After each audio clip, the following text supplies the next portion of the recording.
Good day and welcome everyone to the very first episode of Together We Gather, We Wonder. In today's episode, we're going to talk about the different types of communication model. Well, specifically, just the two types. While we're breaking down these models in a way that is easy to digest in your morning coffee, let's grab your mugs and let's get started. But first, let's define what communication is. As we all know, communication is the process of exchanging informations, ideas, feelings between individuals or groups, right? So it's how we connect with others and how we make sense in the world around us. So throughout this podcast, we'll be dissecting different models of communication to gain a better understanding of how we communicate with one another. Alright, so let's kick things off with the Weasley-MacLean model.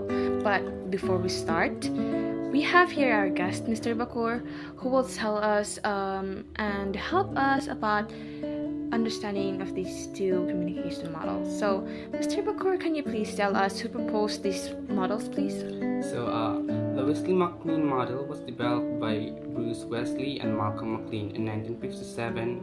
On the other hand, the Osgood-Schramm model was developed by Charles E. Osgood and Wilbur Schramm in 1954. Alright, so coming back with the Wesley-MacLean model, first let's picture this.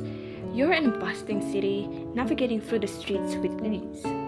So that's what the Wesley-MacLean model is like. It maps out the different paths a message can take during communication. It's all about feedback. This model emphasizes the importance of keeping the conversation flowing, kind of like lively chat in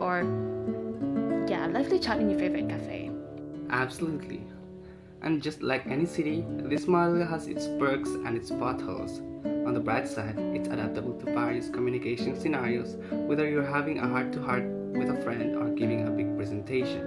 But watch out for those blurred boundaries between senders and receivers, as they can lead to some serious confusion, especially in today's digital age. Well, I couldn't agree more. Now let's switch gears and talk about the Osgood-Schramm model.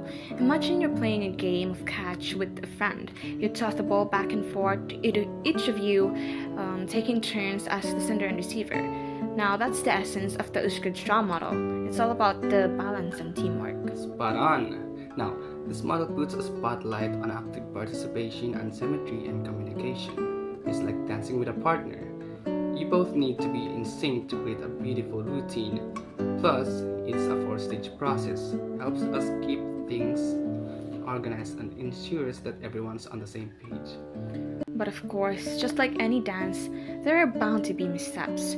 Critic argues that this model overlooks some key aspects of human interactions like cultural differences and power dynamics.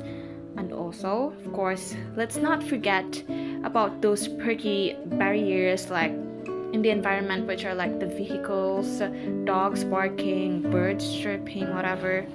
So this can throw a wrench in works. Ain't that the truth? But hey, no model is perfect, right? They're like tools in a toolbox. Each one has its strength and weakness. It's all about finding the right tools for the job. Well, you said it.